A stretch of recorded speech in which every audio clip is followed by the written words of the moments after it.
Hey, Slater Crusaders, America's the greatest country in the world. Thanks for joining us. Our special this week, have we lost our Christian faith here in America? The answer is yes.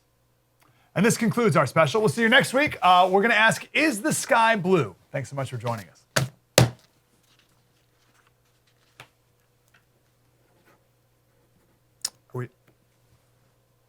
We got to keep 45 minutes? What am I going to? I already answered the question.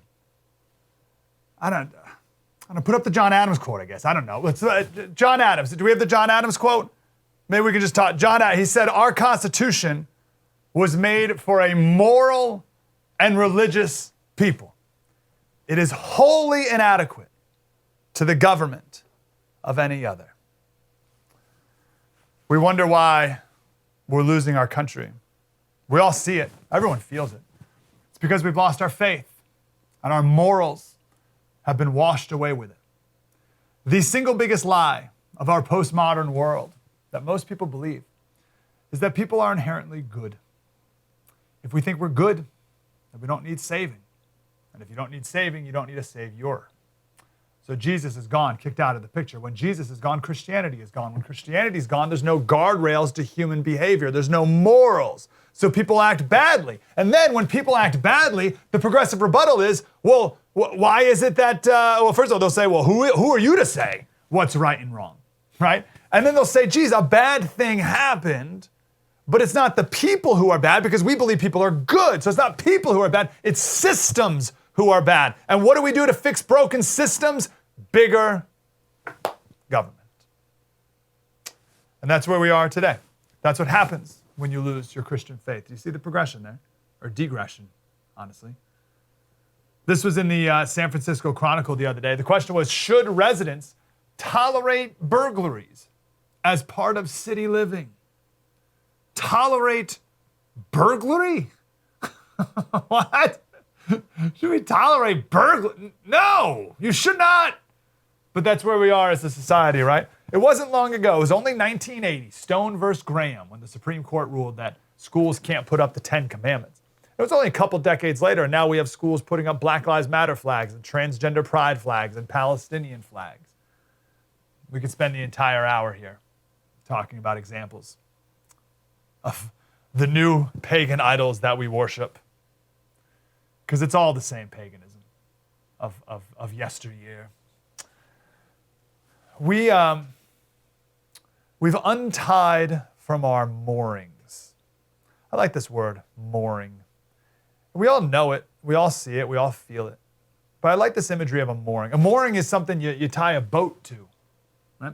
And if you don't, there you go. And if you don't tie your boat to the mooring, then the boat drifts away.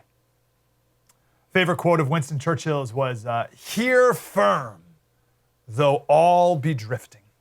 And he was talking about his wife, his marriage, right? Here firm, my marriage, this is my mooring. Here firm, though all be drifting. And the problem is, most people don't even have any firm. They just be drifting. When people, kids and adults, don't have moorings, don't have something to tie their ship to, they drift. Slowly, but every day further from where they should be. This is why among 18 to 24-year-olds, this is from a poll from a survey, they do it every year at Arizona Christian University. It's called like the Worldview Survey or something. The latest, 39% of 18 to 24-year-olds, 39% identify as LGBTQ? What? How could that that's crazy. Like, I don't believe that. Okay, so but let's say they are twice as far on, right? Let's say it's 20%. That's still crazy but what it's a sign of is we've unmoored our ship and we're drifting away from even the very concept of gender.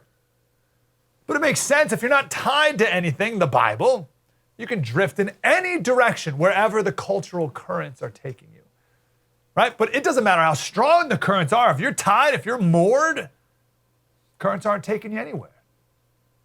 Here firm, though all be drifting.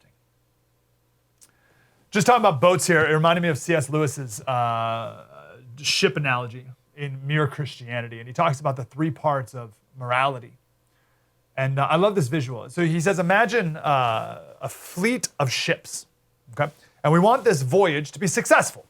This is our life. We want our life to be successful. We want our country to be successful. We want our culture to be successful and flourish and thrive and everything. We want our lives to be, right? So you get the voyage of these 3 ships. It'll only be successful if 3 conditions are met. First, each ship has to be seaworthy. Each ship has to have engines that are in good working order. Otherwise, it's not going to work. Second, the ships can't be colliding into each other, right? So if every ship is seaworthy, but they keep crashing into each other, we're not going to have a successful journey. But the third aspect is the one that, well, it's actually, you could make an argument that each one is most important. I would make the argument that the third is the most important. Where are we going? Right? We want the voyage to be important. Where are we voyaging to? Each ship can be seaworthy, and the fleet can be moving perfectly side by side, just like not crashing into each other. But if the fleet is supposed to go to New York City, but ends up in Calcutta, then it's a failure. That was C.S. Lewis's example, New York and Calcutta. But you can see it, right? That makes sense. So the question is, where are we going?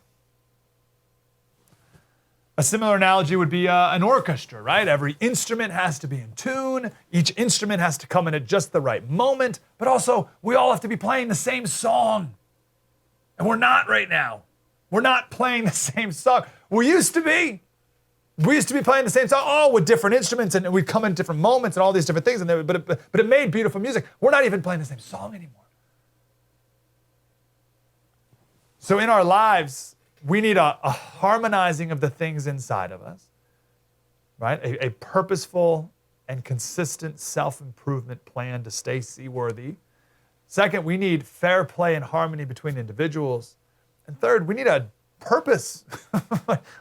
What are we all doing here? What are we doing?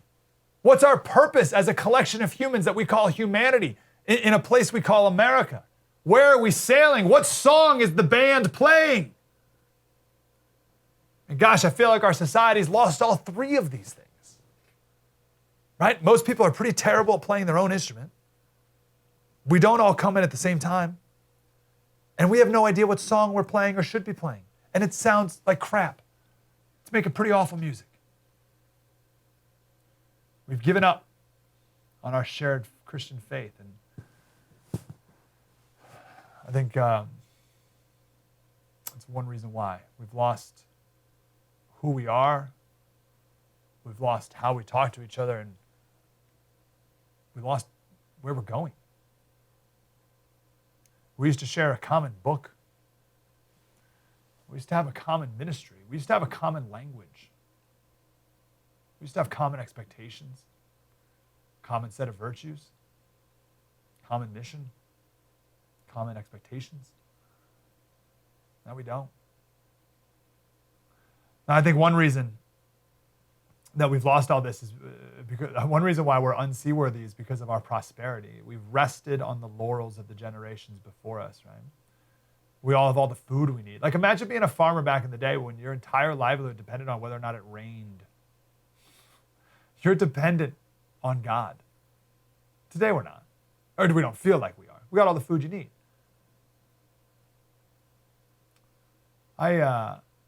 We can isolate ourselves. We can isolate ourselves entirely from people and still get by. Okay, we get by. So I don't need to be a good person to other people. I don't need to serve others. And who cares where we're all headed? We'll just float around, let the tide take us where it may. There's no purpose to life anyway. We all just came out of a big bang and evolved from fish or something. And we're just random chance that we're here anyway, huh? This way of thinking can only last for so long before the whole thing comes crashing down. So yeah, we've lost our faith in America. We lost our purpose. Our purpose used to be serving and loving God. That used to be our purpose. But you may be wondering, well, Slater, what was our? That's it. Serving and loving God. Boom. End of story. Thy kingdom come, thy will be done. Where? On earth as it is in heaven. Well, whose job is that? Now our job is to what? I don't know, make as much money as possible or whatever. Maybe it's like be as happy as possible. Get as many likes on Twitter as possible. Maybe it's happy. I think it is. The goal is to be as happy as possible. Happy in the moment. Got to be as happy as possible in the moment, at any cost for the future. I want to share one last story here.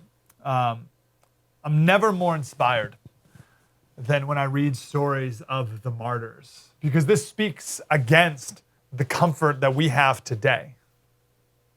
Right?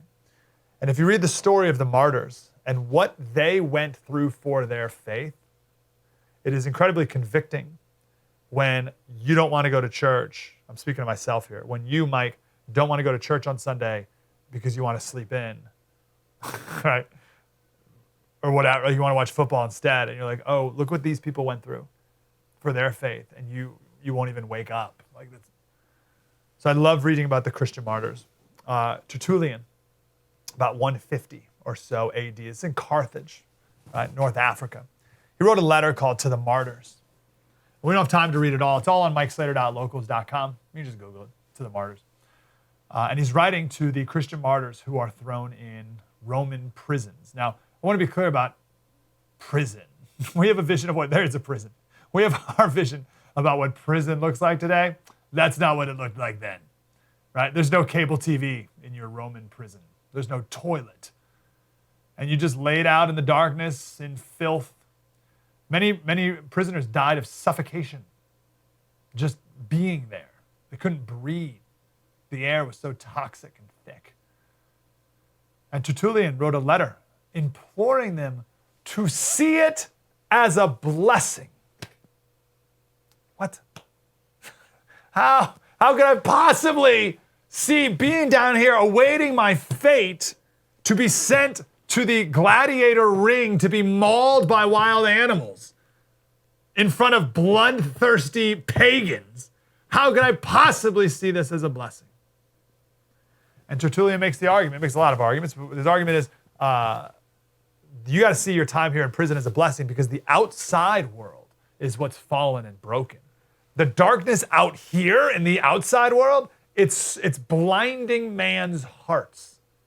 That's how dark the outside world is. But you in prison, you're in a place of safety. You are free from the pressures and desires and temptations of the world. Pretty amazing.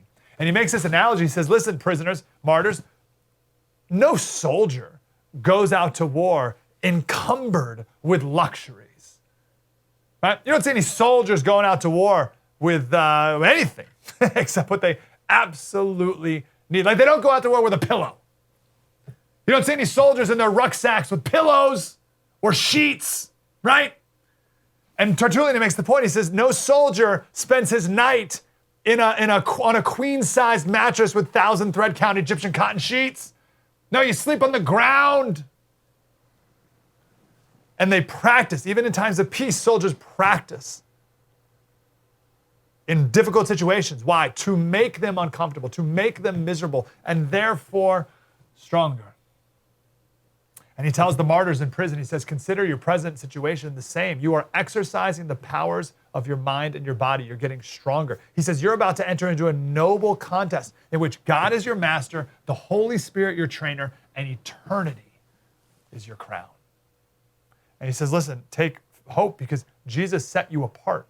Martyr in prison about to die. Jesus set you apart for more rigid training. And here's my favorite line, to take you, this is year about 150, to take you from a softer way of life to a harsher treatment so that your faith may be increased. He says, think of all the things that atheists do, right? The sacrifice, not atheists, athletes, Think all the things that athletes do, right? The sacrifices that they make for a perishable crown.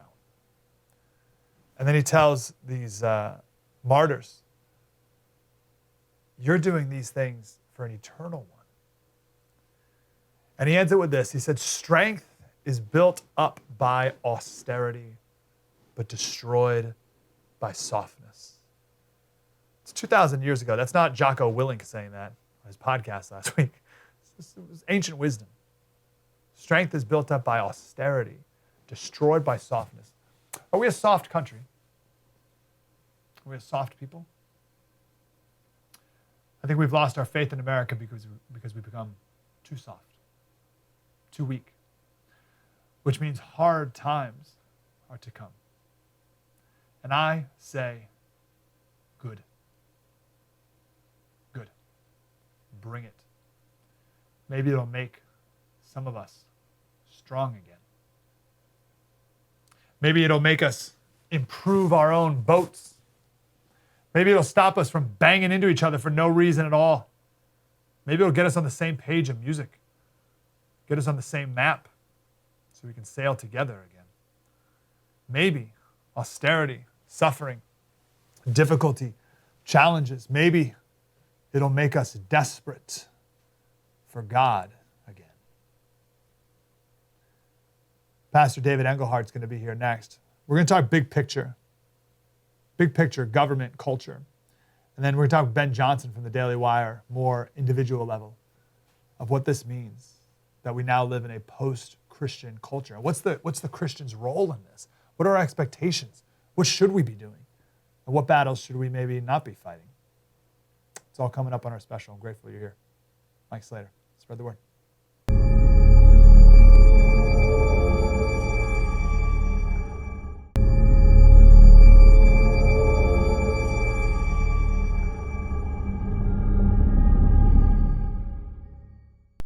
Hey, Slater Crusaders, welcome back to our special. Has America lost its faith? I want to go to one of my favorite guests, Pastor David Engelhardt. He's the pastor at King's Church in New York City. Pastor, how are you, sir? I'm doing good, Mike. Good to be on with you. Great to talk to you. So let's do the opening question. Has America lost its faith? And if so, what is, for you, one of the biggest signs that it has? It definitely has lost its faith. There's no question that America has lost its faith. I mean, we have churches shutting down. They're closing all over the place. I think the Barna reports show massive lack of human beings going to church, especially when you're talking about millennials and younger. Like, nobody goes to church anymore. I don't even think it's, I know people debate. People are like, America's a Christian nation. And I've always said not. I mean, not since I've been alive anyway. I don't see Christianity as the primary moral standard of my day. Certainly in the kind of jurisprudential and legal formation of our nation. Definitely, if you look at the Constitution, definitely it had been a majority Christian nation, but it certainly is not anymore. And one of the problems with this whole Christian nationalist, I just despise that term, is I've heard newscasters say that the definition of Christian nationalists is, these crazy far right people think that America is a Christian nation. No, let me just clarify. I don't think America is a Christian nation. I think America should be a Christian nation, which is a very different position. That's okay. It's such an interesting concept. So what would, and I totally agree with you, what would a Christian nation look like? Or what would be some signs that, we're getting back to this place where maybe we were or could be? What would that look like to you? Man, there's a lot of ways to answer that question. I think, I really like the order. I look to the Old Testament for which I know the founding fathers did. They looked to the order of culture, political structures, specifically in the kings, or in the age of judges, before the age of kings. If you remember, God's like, I don't really want you to have a king. I'd rather you have judges. And in that system, there's really, the political system is broken down to localities, and there's almost like an appellate system, a judicial appellate system that works its way up. But local people have local control of what's happening locally. And so, but there's very limited law. I mean, if you know anything about the laws of the United States, there's like 20,000 laws just on guns alone. They don't know how many laws there are in the books. That's how many laws there are in the United States. Israel has, under 1,000 laws. They have some hundreds of laws. And so, I would hearken back to that kind of era. What would we see in America if faith came back? I think we would see people that go to the Bible as their primary source of authority. I saw another argument the other day, Mike, and this lady kept saying, "Your God," and the guy's like, "No, I mean God, like the God of the Bible, like the God that we've all been talking about in this nation, at least for the last 3 years. God that represents himself in the Bible, and this, guy Jesus that came to earth. This is a public fact. This is a historical fact. He came to earth, showed up, he died, and came back to life, and was identified by at least 500 witnesses. It says in Corinthians, and of him, he said that this book is the Word of God. So, if we were a nation that was a nation that turned to faith, we would be a nation that turned to the Word of God again. And here's a great example. Like the vaccine thing is, like the vaccine issue is, we as a nation, we don't care about our bodies anymore. We don't think we have a fiduciary duty over our body. Like there's a future destination for my body. There's a future hope. Christians, Tertullian, the church father, he has a whole book against cremation, because Christians believed that the body itself was sacred and there was a destination for it. Even in our churches now, Mike, like if you say to every pastor I ask, what do you think about cremation? They're like, I don't really know anything about it. I've never thought about it. I'm like, do you know the church fathers, like wholesale, were against it? And I'm not here to say cremation, yes or no. My point is, we've forgotten all of these reasons why we're not doing things. Like, why don't we tattoo our faces? Because there's this idea that the body is sacred. Like all of these ideas that we get from the Bible, all of these concepts, America would be a wholly different place. We wouldn't have a youth culture that's identifying as 30% LGBTQ right now, right? It would be we've just forgotten why we believe what we believe, because we've turned the scripture into a self-help book for my finances and my marriage and my taxes and my whatever, and it's stopped becoming what this person that we believe is God, Jesus, said that this is God's word, like actually written to us to figure out how to live life. And if our nation returned to this reverence for the word of God, I think we would be a vastly different people than we are right now. Yep. There's by the way, we mentioned Tertullian in the first segment of the show as well. So I don't know how many specials are on TV that get 2 mentions of Tertullian in 1 hour. All right, so we see our pagan culture, and gosh, we could spend hours and hours giving examples. Why is it appealing? Why are all the pagan aspects of our culture appealing to people, as opposed to going to the Bible for authority? Yeah, I mean, this is the primary lie from the Garden of Eden, where the snake says, if you do it your own way, it will be much better for you, and you will be like God, right? Serpent says to Eve, if you eat of the fruit, you'll be like him. So the whole thing is, I've determined in my own judgment of the universe, the world around me, that if I do things according to my own moral metric, then the world will be a better place for me. And we find that fails over and over again. So, and that's the moral discussion and the moral decisions that are made, because in Genesis, the tree is called the tree of the fruit of the knowledge of good and evil. And so when I eat of fruit of knowledge of good and evil, say I just consumed good and evil, now I can know the difference between good and evil and determine for me what's best and what's worst, and the things that are good and the things that are bad. The whole picture in Genesis is that was supposed to be God's job. He wanted to tell you what was good, and he wanted to tell you what was to be watched out for, or what was evil. We didn't have, nor do we have, the capacity to rightly divide those things. And so when we eat it, it brings to us death every time. So I think the draw is always self-empowerment, self-elevation, to be great. All things, I think, that in a rightly ordered theology, God wants his children to grow. You want your children. I want my children to grow and be wonderful and full of life and stronger and have all of those things. And God wanted that for his children, but we ran to take charge of the morality, and we ran headlong into death. And that's what's happening in our society. Here's another stupid example. It was the Petco stock. I keep talking to my friends. It was like a great stock to buy 25 years ago, because we've, as a society now, hate families. And so we have cat moms and dog moms, because we're literally not having children anymore, because we're not producing more lives. We don't like life. We don't like humans. We like to abort babies. We like to, and it's like, when I take the moral adjudication of the world, when I eat of the tree of the knowledge of good and evil, I become the arbiter of morality, and it leads to my own death. That's the process. That's perfect, Pastor. I'm just going through Genesis again, and you made that connection for me. You made it click. Like the knowledge of good and evil. I was like, okay, what's wrong with the knowledge? Well, then then because I have the knowledge now, I get to decide, and that's the click that I was missing there. Man, I'm grateful. Yes. Pastor, we got to run. So tell me about your book and why should we buy it? It's called Good Kills. It's highly offensive, and that's the reason it should be purchased.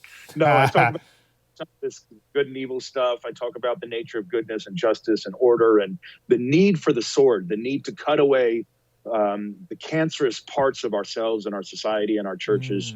And the application of the sword brings life. Pastor David Engelhardt, King's Church in New York City. Thanks, Pastor. Yes, my pleasure. Some life-changing stuff there. Super grateful. Coming up next, I want to talk more on a personal side. Right, that was a big cultural side. We'll talk on the personal side of it all next with Ben Johnson. Spread the word.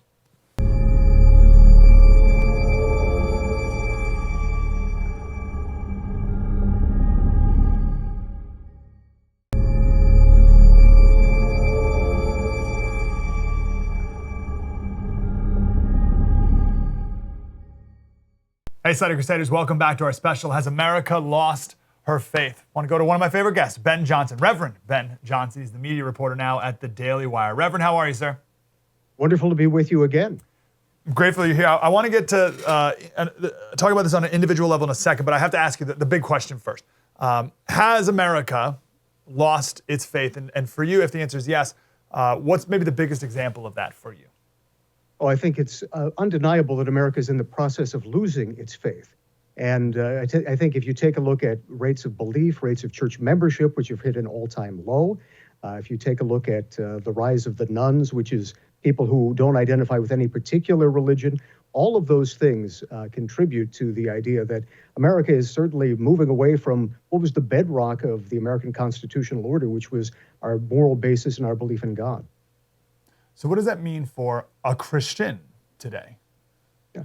For a Christian, I think that the most important thing for us is to focus on our faith and our role in engaging with the broader culture. So when it comes to our own belief, we have to make sure that before we go out and try to convert the rest of the world, we have to remember the most important person whose faith we can answer for is the one who looks at us in the mirror. That's the only soul that we will ever answer to God for. So we have to assure that we have the kind of faith, because as we always say, we can't give something to other people we don't have ourselves. So we have to believe in God. That faith has to be pure, intimate, loving, true, real, and fervent. And so that has to be a big part of who we are. We have to take our faith seriously.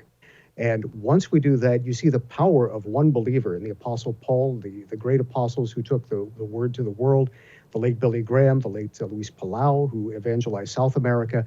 One after another, they have brought the word of the Lord throughout the world. And so I think if we begin with ourselves, that's where we start. And then we emanate outward from there to our families to make sure that they come to religious services, that they hear the word, that we ingrain moral and Christian precepts within them, and we raise them up in the way that a child should go so that when they're old, they will not depart from it.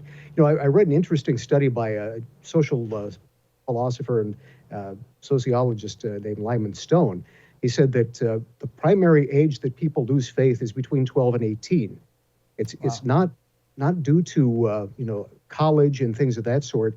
It's when they begin to experience an education that is purely secular. And it stunned me because he said America actually became more religious from 1800 to 1970. You'd think it would be the exact opposite.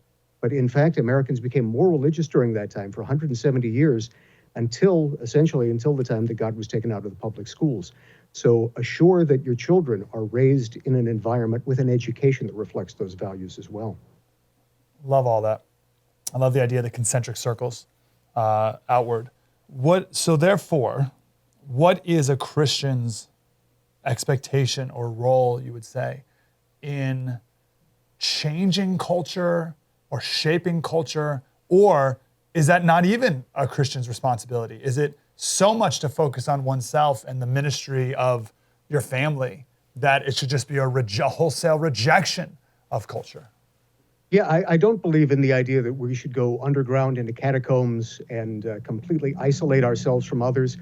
There have been times during persecution where that was necessary, but it was never a positive good, and it's not something that we should look to emulate.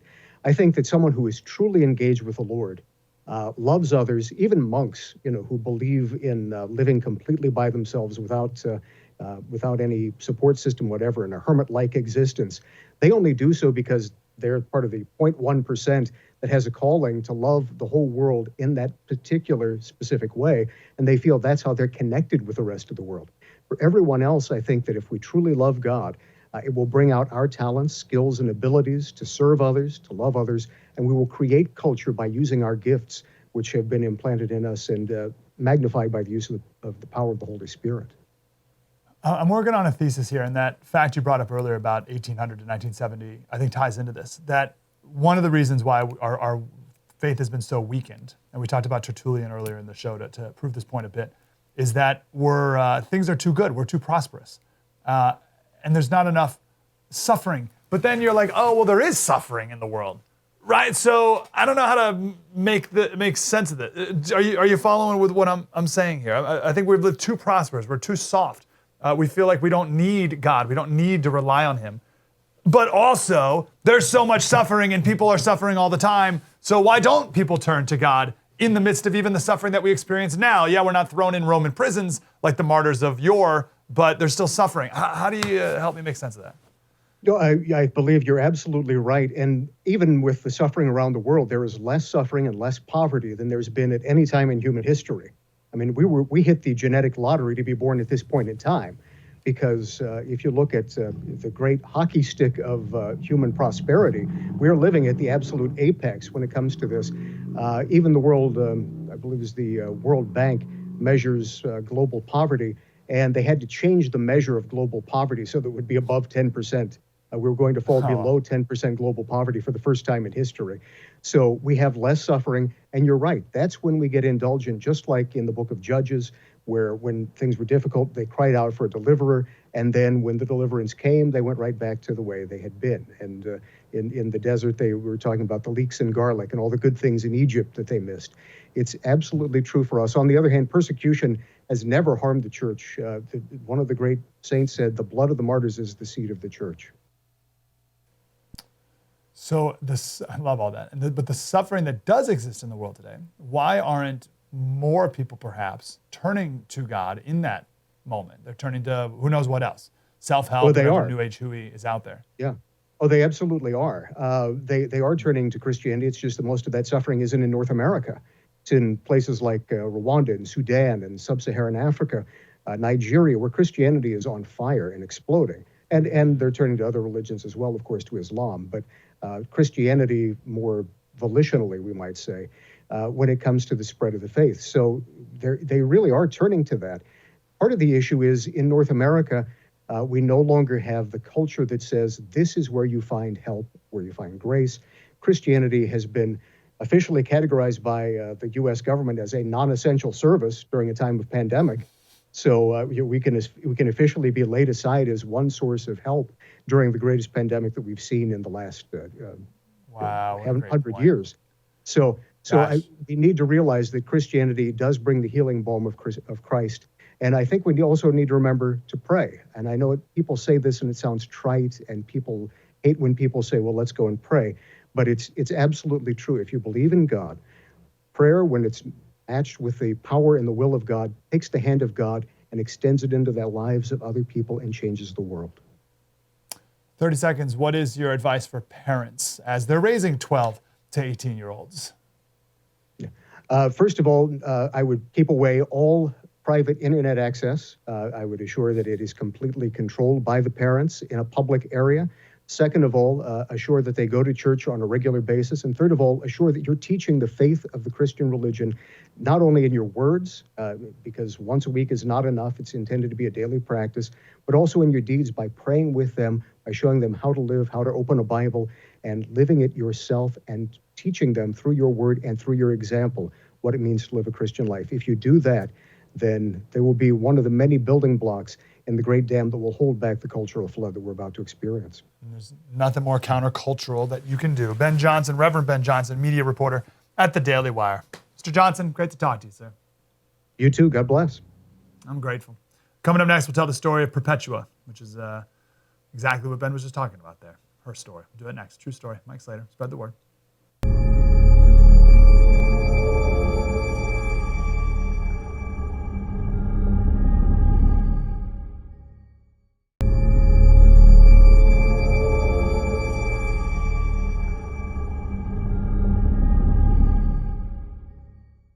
Hey, Slater Crusaders. Welcome back to our special, Has America Lost Its Faith? So grateful for those two guests we had. I'm grateful for their voice and what they're doing out there to spread the good word.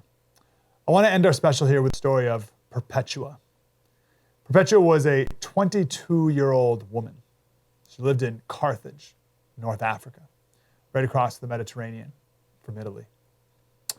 This is about the year 203 or so.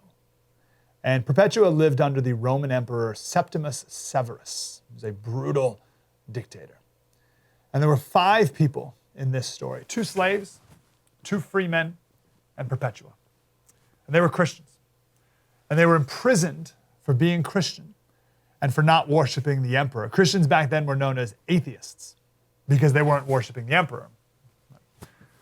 So they were thrown in prison, as we talked about in the first segment, waiting for the next gladiatorial games where they would be killed. Imagine, just pause for a second, just imagine that. While in prison, her father would visit her and beg her, plead to her to recant her foolish Christian beliefs. Do it for me, do it for your baby. You're only 22 years old. You still have a whole life to live. And just say what you need to say. Like, I've talked to Christians who have said this before too, the same thing that Perpetua's dad say, which is, listen, daughter, just say what you need to say in order to be set free. And then, yeah, you go on, you can still quietly live a Christian life and believe the Christian beliefs, but just denounce Jesus this one time to do what you gotta do to get out of prison. Give up your pride, he said.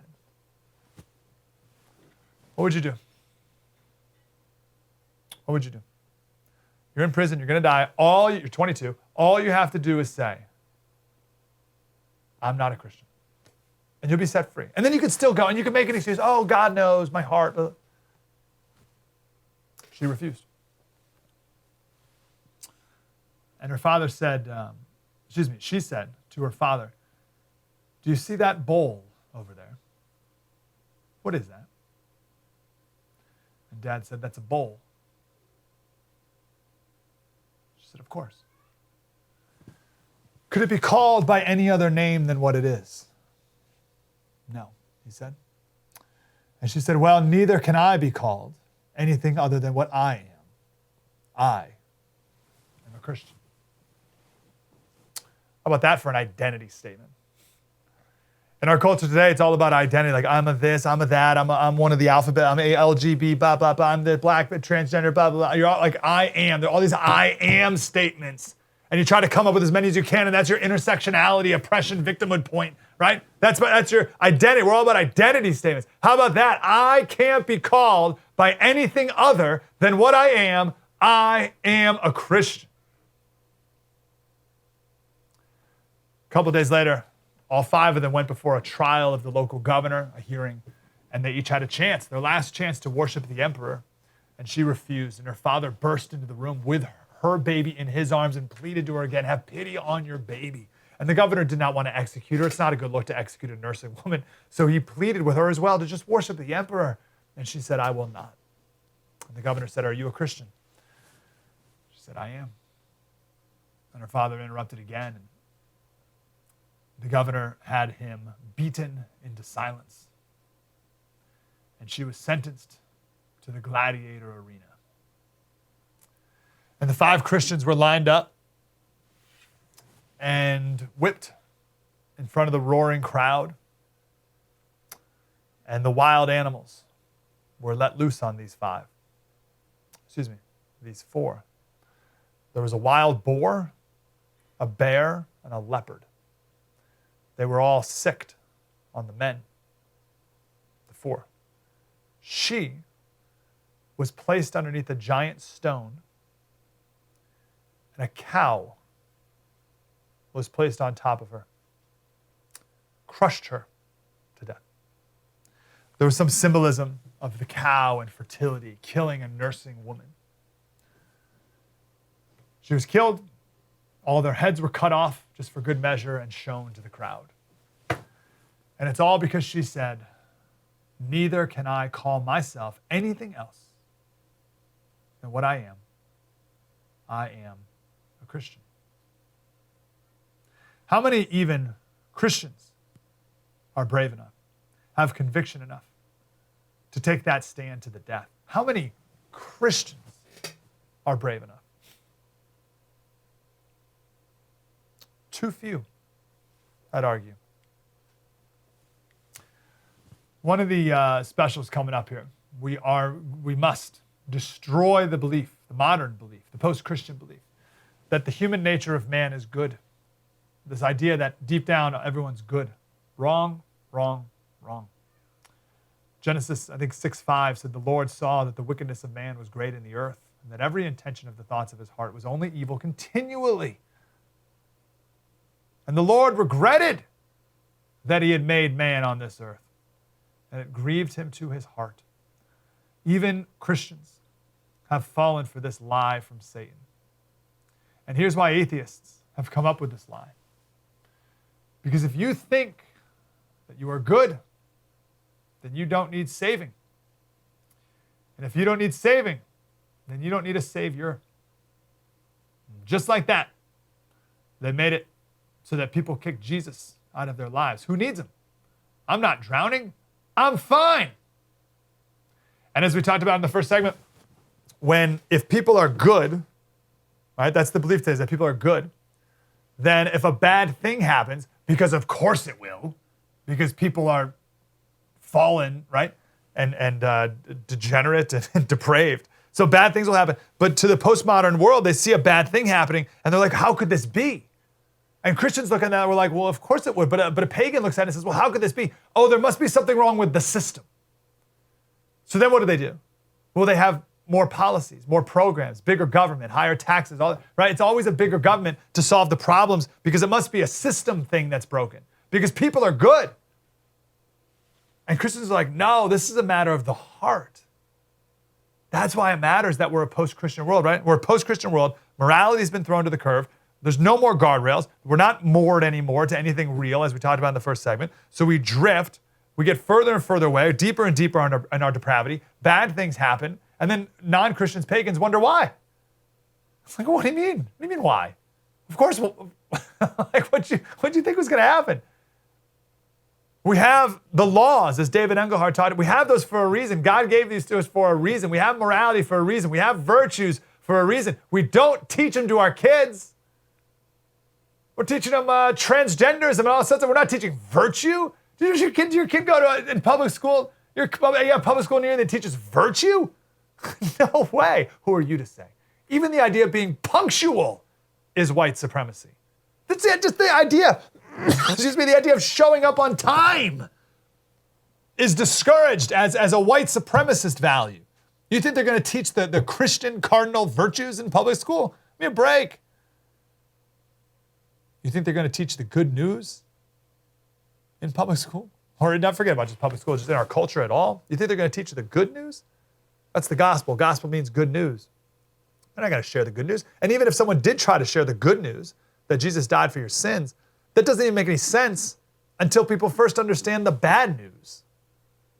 And the bad news is that you're a sinner who deserves to go to hell. That's the bad news. You need to understand that. Otherwise, you don't even need good news. If you think you're pretty good, then the idea of Jesus as a sin-bearing substitute makes no sense. Right? If you don't deeply know the bad news, then it cuts you off. And if society doesn't deeply know the bad news, then it cuts you off from even needing the good news. And it cuts you off from the Savior. We've lost sight of this and many other things in our country. We've gone soft. We've gone weak. We are pathetic, absolutely pathetic, compared to people like Perpetua. Right? Could you imagine standing face to face to Perpetua? 22-year-old new mother. Make all of us look pathetic, shamefully pathetic. We're so depraved in our culture today, we sin, people sin, call it pride, which is another sin. Like, that's weird. Like, you take a sin and we cover up this sin, we don't call it what it is, we call it pride, which is also sinful, and we throw parades for it. So it's pretty discouraging special. No, it's not. I don't mean it to be. I'm encouraged by all this. I am. Because as Paul said, he said, let light shine out of darkness. The more obvious the darkness, the more obvious and bright the light. We're losing our faith in America. Absolutely. We've lost our faith in America. Not me. Not you. Good. Because I hope you join me, can't be called anything other than what I am. I am a Christian. It's our special. Thanks for being here on the first. Mike Slater. Spread the word.